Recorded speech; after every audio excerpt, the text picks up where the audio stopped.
Bonjour, merci d'être avec nous chers téléspectateurs, chers internautes jaajëfal nañ leen heure bu baax bi gannaaw journal bi nga xamante ne rédaction bu télévision Futurs Médias moo leen koy proposé saa su ne ñun bu jeexee à partir de 13h30 ma ñëw tey ci lundi bi ak li xew ci biir internet bi d'habitude mairie mardi lay ñëw mercredi ak jeudi ñu nga xamante ni tàmm nañu di ñu suivre ci réseaux sociaux yi hashtag bi sunu net la muy Facebook Twitter wala Instagram. boo demee YouTube da ngay def TFM actuellement nga mën ñu am en live wala bu émission bi jeexee moo nekk seule émission boo xam dafa nekk avant pendant et après ngeen mën ko suivre réaction yi bari na actuellement ci lii xew ci biir internet bi bari na hashtag bi sunu net la diggante jeudi vendredi samedi dimanche wax nañ ko information yi dafay bari ba doo xam sax booy njëkkee li ñuy njëkkee nag ñun tey mooy information bi nga xam ne lëmbee na ci réseaux sociaux yi ci week-end bi démb ak tey wala bët ki démb ak tey mooy mbiru Ousmane Sonko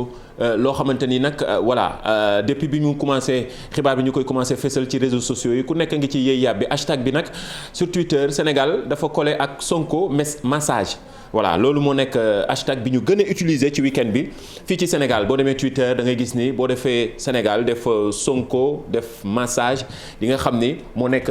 débat bi nga xam ne moom lañ gën a développé ci réseau social boobu di Twitter bari lool ay sénégalais yi nga xam ne ñu ngi ci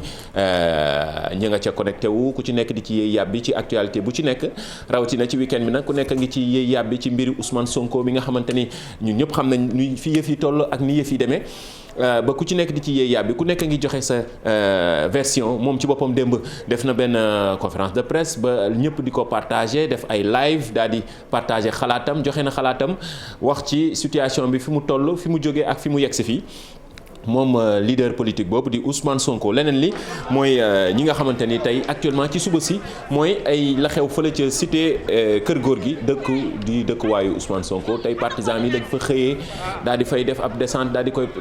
maanaam di wane seen jàppandal maanaam li nga xamante ni fas yéene nañ ko ànd ak seen leader politique bii di Ousmane Sonko ci nattu mën nañ ko jàppee wala li ko dal lii nga xamante ni créé na polémique ak ay réaction yu ci nekk internet di ci yéey yàbbi comme ni ngeen koy gisee ci image yi nii amoon na sax ay affrontement ñoom ak partisans yeeg ak ay waa gendarmerie yeeg waa police yi ñi nga xamante ni ñoo yor sécurité bi ba mu am ci ñoo xamante ne ay sànnante xeer la ak yooyu comme ni ngeen koy gisee ci image yi nii nag site d'information yëpp a ngi koy partagé rawatina site d'information bu groupe Futurs Médias IGFM www.igfm.sn image yi nag internet yaa ngi koy partagé ak li xew ci biir internet bi chaque jour wala saa su ne dañuy partagé yenn image yi nga xamante ne wala information yi nga xamante ne mooy jàll ci réseaux sociaux yi rawatina ci mbiru internet wax naa ko nag internet léegi géej la ba ñëpp ci xaj wante information yi ñëpp a koy partagé diggante mbiru Ousmane Sonko yi ak live yi nga xam ne sénégalais yi ku ci nekk mi ngi koy joxe ku nekk di joxe sa xalaat ak ñu lay suivre ku ci nekk di joxe sa version des faits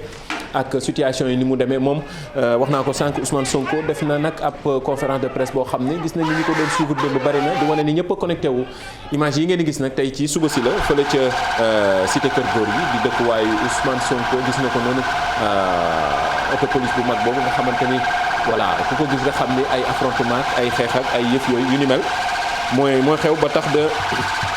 image yi ngeen koy gis noonu ba internet yaa ngi koy réagir d'ailleurs dama bëgg a xool réaction internet yi actuellement en live ñu ngi ñuy suivre ñoom ñëpp miin nañ ko hashtag bi sunu net la muy Facebook Twitter wala Instagram Facebook live bi nag miin ngeen ko yéen internet yi yéen ñëpp ay dem di participer ci émission bi gis naa commentaire yi ku nekk ngi joxe sa xalaat ci li nga xamante ne moo xew waaye tamit internet ak ay tooñ ñoo xew mbiri Ousmane Sonko yi bi mu xewee ba ñëpp di ci joxe seen xalaat sànq maa ngi leen wax hashtag bi dafa nekkoon Sonko ak massage bi nga xam ne gis nañ ni tweetos yëpp a ko doon partagé ci réseaux sociaux yi waaye tamit message yu tooñ yi ci la ànd wax naa ko sànq Cheikh Diop. Parfois baaxoo nañ mbiru internet parfois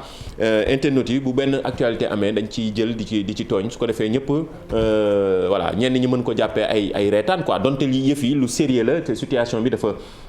dafa doy waar ba voilà ba nga xamante ni internet yi tamit ku nekk ngi ci def loo xamante ni dina xaw a reetaanlu loolu nag tamit ak mbiri internet moo toll gis nga message yi ngeen di gis nii internet yi ku nekk mu ne kii David ak Goliath la ñu ne fin bi xam nañu gis nga ñi nee na mbirum massage bi lii nee nañ boo ko defee kenn du la yóbbu feneen ay gis nga lii yëpp pour wane ni actualité bi mbiru Ousmane Sonko la ak ay salon yeeg massage yi gis nga kii nee na Macky Sall en ce moment nii la def photo ma ngi nii lii nag mbiru internet la lii ay tooñ la dara sérieux wu ci nekkul loo xamante ni dafa sérieux ba dañ koy jël voilà ba au sérieux lii nag ak internet moo ànd ak émission bi li xew ci biir internet la dañuy jël benn actualité parfois internet yi dañ koy ironiser di def loo xamante da ngay tooñ ba moo tax ku ci nekk nag di joxe sa commentaire xam nga internet moom da ngay am liberté wu di commenter toujours day ànd ak yar ak teggin rek ñu daal di koy partager comme ni ngeen ñuy suivre ak hashtag bi di sunu net ci sunu page Facebook bu télévision Futurs Médias min ngeen page Facebook bi déjà commentaire yi bari na ku nekk ngi joxe sa xalaat actuellement ci situation bi mais actualité bi li ci gën a fes nag actuellement ci week-end bi ci mbiru réseaux sociaux yeeg actualité internet bi fii ci Sénégal mooy mbirum Ousmane Sonko actuellement image yi ngeen di gis fële la ci dëkkuwaayam tey jii dañ ko convoqué woon ca section de recherche moom Ousmane Sonko waxoon na démb ci conférence de presse am ne du dem ndaxte dafa convoqué lii di immunité parlementaire am nee na bis bu ñu ko dindee 10h 10h05 mu dem fële ca wuy ji ñii di waa section recherche ca gendarmerie fële ca Colobane donte nag yoolu amagul en attendant moom nee na mi ngi toog di déglu loolu waral partisan bi tey xëyee ca këram image boobu ngeen di vidéo boobu ngeen di gis nag lii ay internautes yu ko partage ñëpp defal ñu ci hashtag bi sunu net ñu gis ni mbiru Ousmane Sonko ak tooñ yi nga xam ne internautes yi dañ koy def ñu dégtal leen vidéo bi te ñëwaat.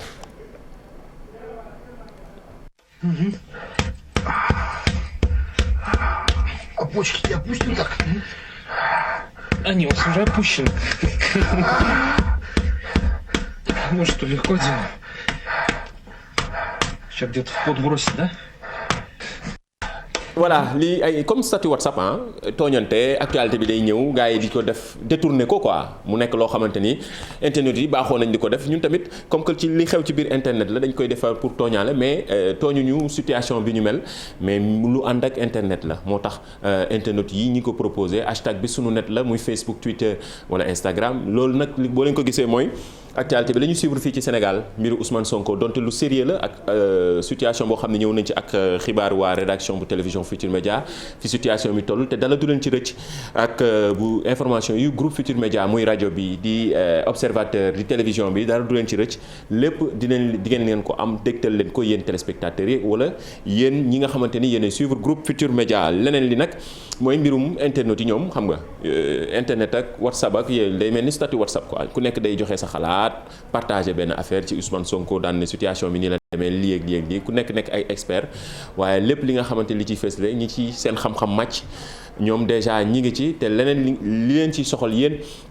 téléspectateurs yi internet yi comme ay xibaar di ngeen ko ci am loolu nag ay vidéo la ay message yu xaw a tooñante yu nekk loo xam ne pour juste pour tooñ la baaxoo nañ di ko def ci boo leen seetloo ci ginnaaw lépp lu fi jot a xew comme actualité ci réseaux sociaux yi fan yee ci ginnaaw mbiru Idrissa Seck la woon ñëpp partagé Idrissa Seck nitu Thiès comme noonu mu nekkee woon noonu parfois tamit ñu laal président de la république bi waaw mbiru internet la donte moom ci boppam nee na ñu régulariser bu baax réseaux sociaux yeeg ak fi internet toll ndaxte parfois day xaw a yàq suñu jàmmoo bi am ci réew mi waaye tamit je pense que reetaan tamit ak tooñante comme yi xew pas mu exagéré wala pas mu débordé dafa bokk tamit ci dundu nit ki moo tax parfois ñuy détourner information yi internet yu bari di ko partager nag actuellement ci réseaux sociaux yi ku taal sa téléphone gis ki boo laalee Sénégal rek di nga gis ni lii moo xew ci réseaux sociaux yi pourtant li fi jot a xew ci ay information dafay bari entre jeudi vendredi samedi dimanche information yi day bari ba li may mot bi may tàmm di utiliser mooy da ngay am lii ñu duppee infobésité maanaam trop d'information information yi day baree ba doo xam da ngay yaakaar ni lii mat na weer te pourtant ay 2 jours rek la wala 24 heures ndax fii information toll ak fii internet toll ñëppay partagé ñëppay def statut WhatsApp ñëppay Facebook ñëppay Twitter d'ailleurs ñi ñuy suivre ci réseaux sociaux yi bari na réaction internautes yi ñi ngi continuer di réagir ak hashtag bii di sunu net muy Facebook Twitter wala Instagram amoon na benn information boo xamante ni ci week-end bi wala ci vendredi bi lañ ko jot pourtant mu metti ñu torop ñëpp di ko def statut WhatsApp muy Coumba Gawlo Seck mi fésal feebaram daan ne day bàyyi way ndax ci kan néggandiku maanaam le temps mu wér di ko ñaanal wér moom Coumba Gawlo d'ailleurs def na benn vidéo boo xam ne ñëpp a ko partagé ci àjjuma ji ñëpp di ko ñaanal yàlla wér ndaxte vraiment koo xamante ni c'est une diva koo xam ne kenn dootu ko présenté ci Sénégal ci àddina wërngal ko représenté Sénégal partout dans le monde moom Coumba Gawlo yàlla na ko yàlla dolli wér mu ñëwaat ci scène musicale bi ñu dégtal leen vidéo bi nga xam ne ñëpp a ko partagé ci réseaux sociaux yi. waaye bi ma teg ko fee arrêté pour un moment xam naa nag dina jaaxal ñu bari bu ma ci waxee ndax suñu société Afrique moom dañuy waral ni wopp kenn du ko wax danga war di nëbbatu waaye man li ma gëm mooy suñu borom moom moo jiitu ci lépp mooy nekk ci digg ba te moo mujj ci lépp teg ci boo amee ay fans am ay sopp am ay partenaire seq ak ñoom ay liggéey say sopp di la xaar di la séenu baax na lu mel nii bu amee ba tax laa empêché nga def sa liggéey bi tax nga mën a saavonte ak say fans nga toog wax ak ñoom ñoo xam ne ñun kat sunu artiste bii buñ ko gisul lii moo ko waral waaye du ne sunu artiste daa yaacaaral wala dafa toog wala dafa des gannaaw déedéet loolu waralu ko benn yoon dafa am raison bu valable boo xamante ni nii rek moo ko waral te loolu it li ko waral mooy ay weer ci gannaaw dama amoon wopp ju ñuy wax occlusion intestinale maanaam samay butit fasu dafay faral di dal nag nga jékki-jékki say butit jaxasoo wala mu fasu ba tax ñu daal di may yóbbu urgence opéré ma dagg ci sama intestin bi lu toll maanaam samay butit lu tolloog mètre ak lu teg ngir mën maa sauver may sant nag suñu borom bu baax bi ma ci génnee waaye nag ba ma ci génnee yàlla dafa def bi samay docteur diagnostiqué ni gis ni sama baat daal mënatu la wax mi nga am jafe-jafe ñu gis ni voilà Coumba Gawlo la voix d'or déjà gis na internet yi ñëpp di ko souhaiter prompt rétablissement ñëpp di ko ñaanal yàlla wér li mu wax noonu nag wax na ko explication bi jaruñu ci ñëwaat leer na li mu ko joxee ñëpp comprendre nañ ko li ñuy def lu dul ñaanal ko yàlla yàlla may ko wér ba mu dellu si waat ci musique bi soxla nañ ko fi ba ca kanam ba keroog muy am ay 100 ans ak lu ci topp quoi loolu moom ñaan yi internet yaa ngi koy def actuellement en live sur Facebook ñëpp a ñuy suivre hashtag bi sunu net muy Facebook Twitter wala Instagram comme ni ngeen koy gisee voilà lii tamit nouvelle bu ñu jot ci week-end bi la Youssou Ndour mi jàppoon fii tey bi le 13 février di waajal 13 ak 14 février ci nga xamante ni ñu ko jàppoon ci yi mu ñu tàmmal di ko def muy fii tey bi gis nañ ni dafa def benn tweet annoncé ne da ko dàq ndaxte dafa am xaritam bi nga xam ne moo génn àddina di Abdou Aziz Baye loolu waral mu dàq fii tey bi nga xam ne waajaloon nañ ko ci mbirum Saint-Valentin bi ak fi situation bi toll ñëpp dañ doon toog seen kër d'habitude Saint-Valentin dañ doon dem ci hôtel yi di feetoo li nga xam ne mooy Youssou Ndour ni mu ko baaxoo di defee ci Saint-Valentin spécial Saint-Valentin yi léegi nag loolu amatul da ko indiwaat ci fii tey yi gis nañ li fi jot a ci xew yëpp depuis ci début d'année bi jaar ci mois de décembre bi ñu programmé woon beneen fii tey fii ci mois de février bi ngir Saint-Valentin bi dàq na ko ndax dëj gi mu nekk di ñaan yàlla moom Abdou Aziz Mbaye yàlla xareel ko àjjana nekkoon fi ministre de la culture leneen li El Hadj Malick mën nga ma woneel sama ñii team yi waa équipe digitale bi tey équipe digitale bi laa bëgg équipe digitale bi laa bëggoon wane tey quoi non vraiment ñoom tamit ci internet bi nii wane ne ñoom ñi ngi réagir voilà ñu ngi nii di suivre Thioro ak Bijou gis nga leen noonu ñu ngi ci ginnaaw di supporter di suivre émission bi en live te pourtant ñu ngi nii jàkkaarloog man sax ci la bokk di wane ni internet yaa ngi réagir ak hashtag bi di sunu net ci Facebook actuellement en live ñëpp di commenter gis naa internet yi di ñaanal Coumba Gawlo vraiment Coumba Gawlo Sénégal gi yëpp ko bëgg ñëpp a ngi koy ñaanal ci bonne guérison ñii di ko ñaanal prompt rétablissement ñi ko ñaanal yàlla wér ba mu dellu si waat ci musique bi lu mën a nekk la leneen lii nag tamit dafa ànd ak internet yu ci bari dañ koy fésal di ko partager ci côté bu négatif bi te pourtant am na côté yu baax yi nga xam ne internet yi tamit dañ koy réagir dañuy joxe seen ay xalaat di ko partager kii message bu am solo la boo xamante ni gis nañ ni message boo xam dina intéresser sénégalais yëpp mais surtout gën a ñaax ñi nga xamante ne ñooy def jëf ji ñu bàyyi ko mais lii lu ñu war a mën a partager la gis naa ni internet bi ci week-end yi ñëpp a ko doon partager ñu dégtal leen message bi. yow mi nga xamee ne jàpp nga ne lu nekk ci yow la baax cette fois-ci dama lay may occasion nga xalaat askan bi ndax lii suñ UCG jëlee teg ko fi dafa bëgg ñiy romb di naan seen mbuus ñu am fu ñu ko def wala di naan café seen taas ñu am fu ñu ko def waaye soo ko jëlee yóbbu ko sa kër lor nga ay nit yu baree bari yoo xamee ne sànq nga leen lii cherul dama lay ñaan nga bàyyil ma ko fi rek ngir yàlla UCG mu ngi lay ñaan lii nga bàyyil ko fi dégg nga jërëjëf. message gënu ko am solo lii message gënu ko am solo c'est-à-dire bu fekkee ñeneen la sax wala par exemple maire yi xam naa ñi ngi toog seen salon wala ñenn ñi ngi toog seen kër di ñu seetaan naan mais nii naka la ko nit mën a defee te pourtant lu am la ay jamono ñu ngi doon wax kubéeru rigole yi kubéer yi nekk ci tali yeeg yooyu yu bari dañ ko doon jël di ko yóbbu ferraille te effectivement lu am la mais message yi je pense que dañ ko war di gën di partager moom mi ko wax noonu mérité na vraiment ñu koy gën a partager ci réseaux sociaux yi internet yaa ñu ko partager ci internet bi hashtag bi sunu net moo tax ñu gis ni lii message bi peut-être dina ku naroon def lu ni mel bu seetaanee lii wala mu gis ko ci téléphone am ndax ñëpp internet léegi ñëpp a ngeeg seen smartphone télévision ci poche lañ ko duppee nga gis ko lii mu mën a def ci yow dara loo xamante ni di ngay gis ni yaa ngi lor ñeneen ak ñeneen ak ñeneen pour yow sa intérêt personnel donc te ñun réew mi ñun ñëpp ñoo ko war a mën a defandoo ensemble du ay conseil la lu ñu xalaat ni ensemble war nañ ko mën a defandoo ngir Sénégal gën a jëm ci kanam en tout cas message bu ñuy partagé la ci réseaux sociaux yi lu am solo loo xam ne gis naa internet yi ku nekk ngi ci commentaire kenn ki nee na lii nan la ko nit mënee pourtant lu am la lu moo tax d'ailleurs réaction yi bari nii ku ci nekk loo tax ki nga xamante ni mooy agent bi def vidéo bi gis ni loolu dañ ko fay teg à chaque fois te dañuy bu ñu ñëwaatee duñ ko fa fekk te pourtant pour ñun ñëpp la ngir bañ mbalit yi di nekk ci suuf ñi bañ mbalit yi ñu koy sànni fu ne bu ku nekk di kaas naan gouvernement bi liggéeyal te pourtant avant tout ñun la d'abord ñun suñu bopp. voilà conseil la du loo xamante ni kii man c'est valable pour man c'est valable pour keneen ak keneen te c'est valable pour nous tous et je pense que message bu ñu war a mën a déglu la bu baax di ko partager ci réseaux sociaux yi moo tax ñu dégtal leen ko di nuyu bu baax suñu maire yi ñuy suivre actuellement message yaa ngi jóge fu ne encouragement yi surtout ci solos émission bi. gis naa ni ngeen ñuy supporter ci importance émission bi li xew ci biir internet bi message image bii nag mooy image du jour temps yëpp ñi ngi wone vraiment temps yi policiers yi chapeau bas vraiment temps yi moom seen image yaa ngi circuler ci réseaux sociaux yi ñëwoon nañ fi ak commissaire u Kaolack bi ci ni mu génnee woon doon distribuer ay masques ca Kaolack image ñëpp di ko reprendre ñëpp di ko partager mu nekk lu am solo lu rafet lu ñuy war a mën a partager ay yeneen policiers fii ci Ndakaaru di génn di joxe ay masques tamit am na solo mais lii tamit lu am solo la policier bi ci période Covid bi waaw kële nekk ci kële ca ginnaaw moom mu ngi gestu donc moom dafa mel ne takkul masque sax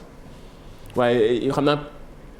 jàngat la rek jàngat la image bu am solo la boo xam ne ñëpp a ngi koy partager ci réseaux sociaux yi mais surtout di gën a jaajëfal suñu policiers yi di wax ni toujours seen moment bi ñuy xeex wala moment bi ñuy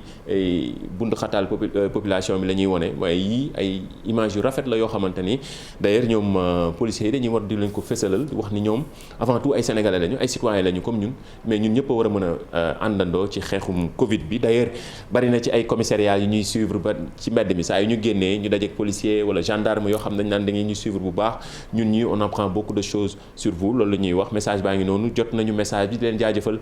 ci wóolute gi ci groupe Futurs Médias mais surtout heure bu baax bi nga xam ni tàmm ngeen ko miin ngeen ko di ñu ko suivre ci yéen waa policier ak ñi nga xamante ni yéen a yor suñu sécurité voilà jaajëf El Hadj question bi nag moom yëngal na internet bi ci week-end bi hashtag bi sunu net la jot nañu commentaire bu ne message bu ne damay bàyyi ba borom question bi ñëw suba ñu tontu joxe réponse bi mais en tout cas réponse bi ma ëpp li ma gis nii su ma doon def sondage damay yaakaar ni boobu mooy bu baax bi mooy bu 50 bi mais man la nag samay kàddu la néew ma à 100% damay xaar mairie ñëw suba comme que moo ko joxe woon mu ñëw jox ñu réponse bi mais en tout cas gis naa façon explication bu nekk ak hashtag bi sunu net ñëpp dem di commenter ci YouTube bi ci Facebook bi ci Twitter bi ku nekk def photo bi jaar di joxe sa résultat man bi ma xoolee résultat yëpp dama yaakaar ni 50 bi la mais man la loolu man la engagé nii di xaar en attendant suba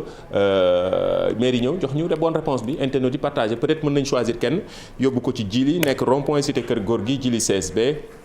di sponsor officiel rubrique Kii Kan La wala lii lan la ci kanam dinañ ci ñëw ak Kii Kan La bi ñu fi bàyyi woon mais avant ça il faut ñu remercier bu baax Drizzy tey moo ñu solal nii benn influenceur la mi ngi ci réseaux sociaux yi Drizzy miin ngeen ko miin ngeen ay statut WhatsApp am miin ngeen ay commentaire am yoo xam ne ñëpp a koy partagé Drizzy di ko jaajëfal ci nim ñu joxee nii tey ñëpp di ko partagé nii la dañuy jàppale bu baax ndaw ñi nga xam ne ñi ngi ci internet bi di def lu baax bëgg ñu partagé ko ñun tamit dañ koy partage sénégalais yëpp jot ci kii kuy ñafe la koo xamante ni voilà influenceur la ci réseaux sociaux yi mais toujours il est positif di ko jaajëfal moom Drizzy miin ngeen ko mi ngi Twitter mi ngi Facebook mi ngi Instagram di remercier bu baax encore une fois Djily CSB nekk rond-point cité Kër Gorgui moom Djily moo nekk sponsoru rubrique bi kii kan la wala lii lan la mooy rubrique bi nga xamante ni moom lañ dippee le meilleur pour la fin Djily nekk rond-point cité Kër Gorgui di ko jaajëfal ci keroog choisiroon nañ kenn yóbbu ko ci Djily bu demee dina photo wu jël loowum partagé ñun tamit ñu daal di partagé photo bi comme ni ñu koy defee ci question kii kan la wala lii lan la am na ku ñu fi bàyyi woon nag indi leen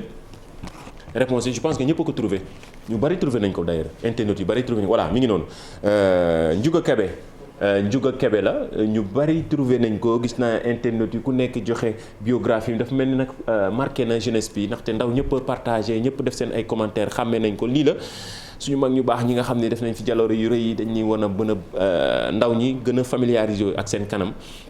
kii nag lañ leen indiloon jeudi bàyyi leen vendredi samedi dimanche gis naa ni internautes yi ñu bari trouvé nañ Ndiouga Kébé mi ngi juddu ñu gën ko xamee ci Ndiouga Kébé turam dëgg-dëgg di El Hadj Babacar Kébé mi ngi juddu 1914 fële ca Kaolack génn àddina 13 mars 1984 homme d'affaires la woon nekk koo xamante ni bokkoon ci ñi gën a am koppar maanaam l'homme le plus riche pendant les années 70 ak 80 nekkoon koo xamante ni aussi si Sénégal bu ñu doon lim ñu am koppar mais surtout koo xamante ni aussi ku amoon taxawaay lool ci mbirum jàppale doomu aadama yi créer ay entreprise ba sénégalais yu bari di ci liggéey ñu bare mën la jox ay témoignages yu bare yu am solo yoo xamante ni baax na ndaw ñi gën a miinanteeg ñi nga xamante ni ñoo fi nekkoon di def jaloore yu am solo moom Ndiouga Kébé génn àddina 13 mars 1984 xam naa xale yi dem yi xaaju mi ba koy xam ba muy génn àddina rek ne fekk na xaajagoo leen bay judd te pourtant dem nañ def ay recherche def ci biographie ñu ci bari commentaires yi hashtag bi miin nañ ko sunu net la ci Twitter Facebook ba ci YouTube bi gis naa commentaires yi bari ñëpp doon ñu jox réponse yi duñ choisir gum peut-être demain ñu choisir kenn ak kii kan la bu bees bi nga xamante ni je pense que yomb na quoi bu fi mairie nekkoon dina leen yomb na. voilà joxe leen réponse bi ci Facebook bi Twitter bi wala Instagram bi ak hashtag bi di sunu net temps yi moom YouTube la ñu miin. temps yi yëpp mairie buy jël di joxe bonne réponse bi YouTube lay dem donc na commentaire yi di gën di bari ci sunu chaîne YouTube bu télévision Futurs Médias hashtag bi sunu net la kii kan la wala ngeen wax ñu kii kan la rappeler ñu un peu defal ñu biographie am gars yi commenté parfois nga jot ay mag ñu def ay rappel yu am solo bu ñu paree émission bi message ñu ne ñu kii diw la lii la doon def loolu baax na di wax ni mag ñi ñu ci bari ñuy suivre ci heure bu baax bi à partir de 13h30 bu journal bi jeexee ñun dañuy ñëw tàmbali ak li xew ci biir internet bi tey fësal leen ay xibaar yu am solo yoo xam ne ci week-end bi yëpp la xew ci internet bi lëmbe àddina lëmbe Sénégal ci mbirum xibaar wax nañ fi sànq mbirum Ousmane Sonko wax ñëwaat ci bàyyi wayu Coumba Gawlo ndax feebar mais vidéo yoo xam ne dañ koy partagé tooñante bi am ci réseaux sociaux yi ak internet bi oui dafa bokk ci li xew ci biir internet bi mooy émission bi nga xam ne moom ngeen di xaar saa su ne ci bu journal bi jeexee à partir de 13h30 mooy heure bu baax bi El Hadj Malick internet yi ñu ngi demandé kii kan la bi ñu xool ko gën a xàmmee photo boobu mën a def ay recherche xool kii kan la actuellement ñi ngi réagir nag ñi ngi nii internet yaa ngi réagir commentaires yi bari na voilà maa ngi xaar d'habitude ñu joxe ay indices kii de ñu ngi tudd du ma wax tur bi quoi mooy bàyyi gars yi j'ai vu Moussa Diaw gis naa ko Ñaama Mbodj gis naa seen commentaire voilà commentaires yi bari na suba lañ leen di jox réponse bu baax bi ba xam ki ngeen wax la wala du moom continuer leen commentaire ak hashtag bi sunu net muy Facebook Twitter wala Instagram jaajëfal équipe digitale bi nga xamante ni moo taxoon ngeen mën ñu suivre en temps réel sur les réseaux sociaux di jaajëfal aussi réalisateur bi El Hadj Malick jaajëfal leen jox leen dig daje ba suba ak mairie ci li xew ci biir internet bi jaajëfal sama beneen équipe bi ñoom Coroog ñoom Bisu ñu doon jàpp fële ci ginnaaw ngir lépp mën a yeeñ dara bañ leen rëcc ci émission tay bi jox leen dig daje ba suba ci beneen numéro li xew ci biir internet. Aujourd'hui, en tout cas, vous allez rentrer avec le ballon parce qu'on met 3 buts, on rentre avec le ballon. salaamaaleykum maa ngi nuyu sama gars yi yëpp liggéey bi daal day gën a yokk rek